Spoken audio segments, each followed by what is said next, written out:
Ice Heat, février 2025. On commence avec un épisode.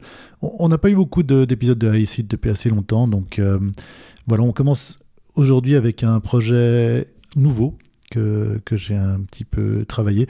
En passant par une plateforme qui est un peu moins connue que les autres en termes d'intelligence artificielle générative et photographie, entre parenthèses vidéo, qui est Alias en fait Studio.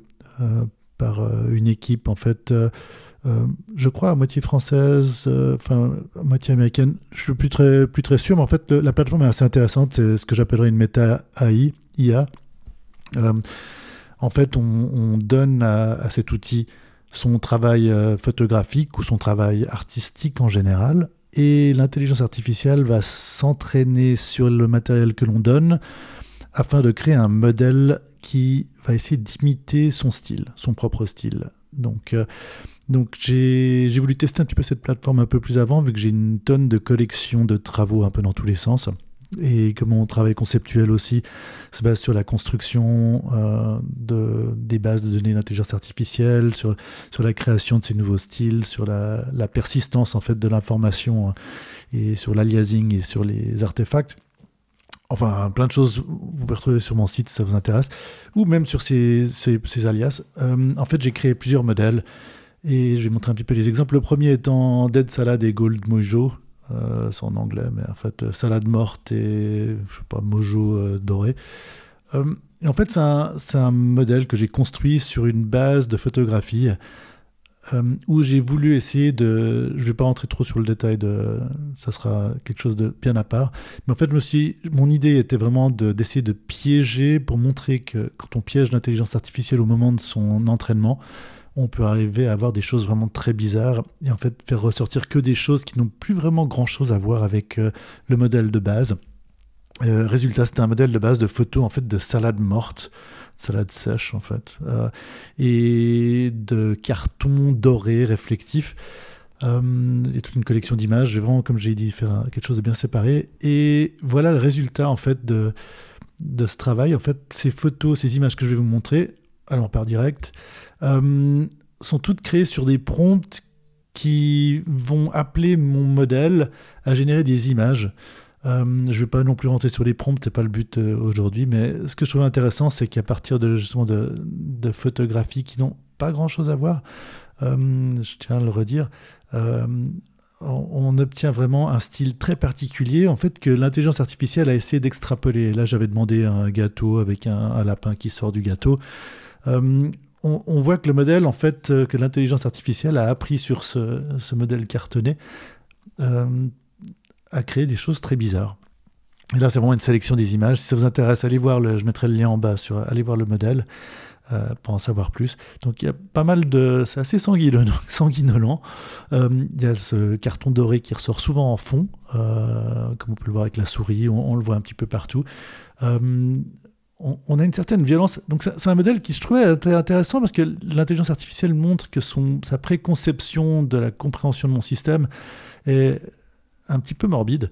Là, on le voit aussi avec ce qu'on devine être peut-être un skater. On a l'impression qu'il y a des pansements, du sang. C'est entre la peinture et la photographie, ce résultat. Selon les prompts, selon les questions qu'on demande pour la génération de ces images, on obtient des choses comme cela, un peu plus bichromatiques, plus proche du dessin et de la peinture, du graphisme, mais avec une texture que je trouvais très intéressante. Donc c'est un modèle que j'ai libéré sur cette plateforme. Voilà encore un autre exemple de ce que ce modèle donne. Alors il y a une certaine cohérence dans les résultats, c'est quelque chose que je suis en train d'analyser maintenant, mais un modèle que je trouvais vraiment intéressant par le fait que je suis vraiment parti d'une base de données de salade séchée et de carton doré, donc j'espère que ça attise un peu votre curiosité. Je vais revenir, je ferai un épisode dans le futur sur la construction même de ces modèles, quand j'essaie de piéger l'intelligence artificielle. Voilà encore un résultat de ce que Alias appelle des alias. C'est un petit peu une petite confusion qui rentre dans la terminologie, mais voilà, un modèle d'intelligence artificielle que je trouve intéressant, un petit peu différent de ces intelligences artificielles génératives d'images. Tout en bas à gauche, là aussi, cette image, on peut lui envoyer une photo qu'il va retranscrire selon ce modèle que vous avez créé en fonction du matériel que vous lui avez proposé. Et je trouve intéressant cette photo. Ça, c'est pour ceux qui suivent ma série photographique vidéo serial, c'est une photo que j'ai prise en argentique, que j'ai mis dedans, et voilà ce qu'il en a fait. Il a préservé la photo, mais vraiment transformé le style, essayé d'imposer le style que j'avais de cette collection d'images que j'ai entraînée. Voilà. À nouveau, cette plateforme, un deuxième exemple, là, c'était... j'ai aussi essayé d'intégrer dans ce modèle d'intelligence artificielle générative des travaux qui sortaient d'une de mes applications. Donc là, ça vient vraiment de Matnum, pour ceux qui suivent la playlist vidéo Matnum. Un des modèles qui est MindCCD, Square MindCCD combiné, c'est un ensaturateur et un filmulateur. Je vous réfère à nouveau là à Matnum, la série Matnum, si ça vous intéresse. Une de mes applications Camaré qui a généré beaucoup d'images. J'ai donné certaines images à ce modèle d'intelligence artificielle pour qu'il apprenne à gérer, et voilà ce que ça donne. Alors après, avec des prompts multiples, tac, voilà. On voit qu'on perd vraiment, mais c'était de la photographie computationnelle, donc c'est une interprétation par l'intelligence artificielle d'une collection d'images que j'ai transformée en photographie computationnelle. Donc c'est un peu des couches et des couches et des couches, sachant que c'est une méta-AI, selon ma définition, en plus alias Studio. Mais je trouve que les résultats sont très intéressants en termes de matière, en termes de rendu des sujets, parfois ces sujets qui viennent de nulle part, ou parfois on ne retrouve plus grand-chose du prompt que l'on a proposé. Ça disparaît dans la matière numérique en tant que telle. Alors ça aurait pu se référer à un autre projet qui est mon projet Matnum, projet conceptuel, que certains peut-être d'entre vous connaissent, mais c'est un peu celui que j'expose le moins en ce moment, qui n'est pas fini. Mais voilà, un gros plan sur une de ces images générées par cette intelligence artificielle.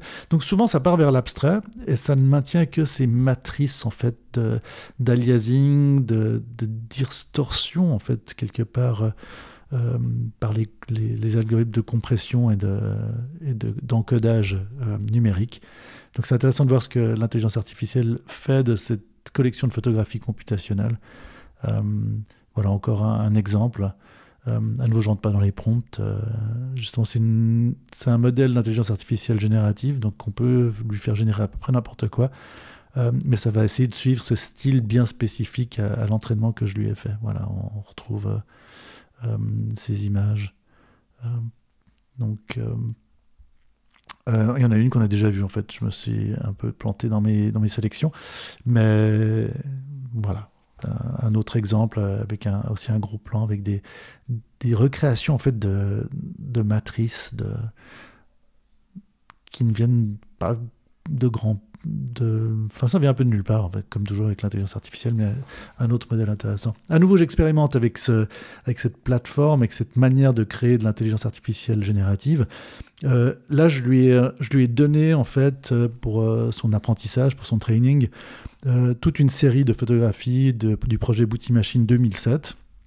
Donc, je vous réfère au projet Booty Machine sur mon site zzz.ch/bootymachine. Ou bootymachine.net, je crois que ça mène aussi là-bas. Donc c'est un projet où il y a une partie du projet, c'est un projet multimédia, mais une partie du projet collaboratif étaient des photos, et les photos qui sont en ligne sont watermarkées, donc il y a une annotation sur toutes ces photos, parce que le concept de base était que l'intelligence artificielle allait venir, et allait apprendre de ces photos. C'est un peu le dernier moment. Donc c'est une masse de photos disponibles sur le web qui ont toute cette inscription. Et donc, dans ce travail conceptuel, là, j'ai un peu forcé j'ai concentré, dirons-nous, le projet en créant un profil d'apprentissage génératif basé sur cette collection watermarkée, donc avec les textes en bas. Et voilà ce que l'intelligence artificielle a compris dans ce processus, avec ces images Alors c'est des images très basse qualité, avec tout un processus de traitement d'image informatisé, donc c'était vraiment de la photographie computationnelle aussi, et basé sur des téléphones portables qui commençaient à avoir des appareils photo de qualité. Là c'était un Sony 2 mégapixels. C'était juste l'année avant l'iPhone que le projet a été élaboré. Qui n'est pas tout de suite venu sur iPhone, mais voilà, on a vraiment ce grain. Et en fait, là, l'intelligence artificielle s'est vraiment bien débrouillée pour essayer de retrouver le grain. Vous pouvez aller voir les photos d'origine, enfin celles qui sont sur le net. Et il y a un livre où les photos sans le watermarking existent, mais c'est un livre imprimé qui est disponible aussi.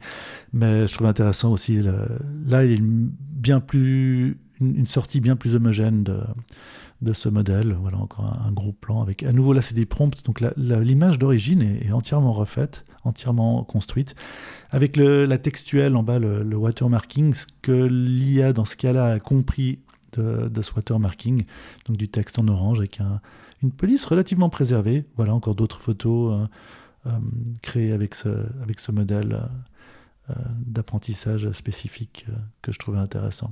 Donc vraiment vraiment un modèle, je trouve, d'intelligence artificielle générative qui est intéressant, qui montre que les bases de données, en fait, l'information qu'on donne à un apprentissage d'intelligence artificielle sont super importantes, qu'on peut les piéger, comme je le montrais avant, mais aussi qu'on peut avoir des choses. Alors là, on part vraiment dans l'aliasing. La Matnum Motif Goldie, c'est un entraînement que j'ai fait sur le travail de matière numérique dont je parlais avant, Matnum, où c'est une analyse conceptuelle sur ce qu'il peut y avoir dans un pixel noir. Donc là, c'est le seul lien sur le travail est sur Instagram.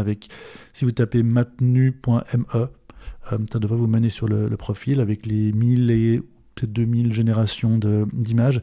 Où là, c'est vraiment qu'est-ce qui se passe, comment est-ce que la photographie peut altérer un pixel noir de 1 pixel sur 1 pixel et aboutir à des textures absolument hallucinantes simplement par le point de vue du photographe et le processus récursif de prendre des photos. Enfin bon, là j'ai envoyé quelques images sélectionnées à cette intelligence artificielle qui m'a fait un truc complètement bizarre, mais que je trouve assez beau.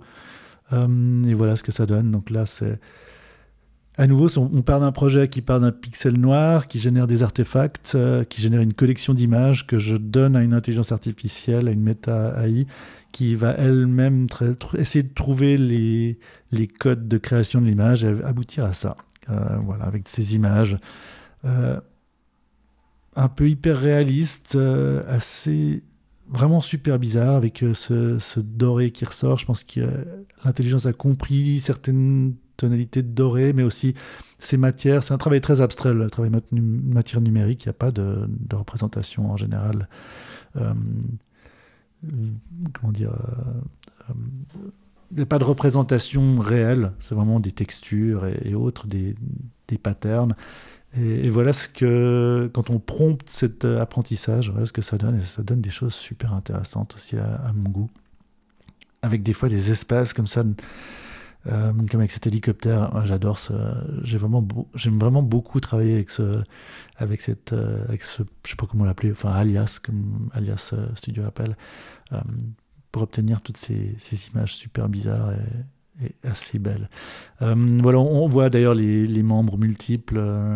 C'est vraiment le moteur d'origine qui essaie de créer les objets qui seront ensuite transformés par cette méta-AI.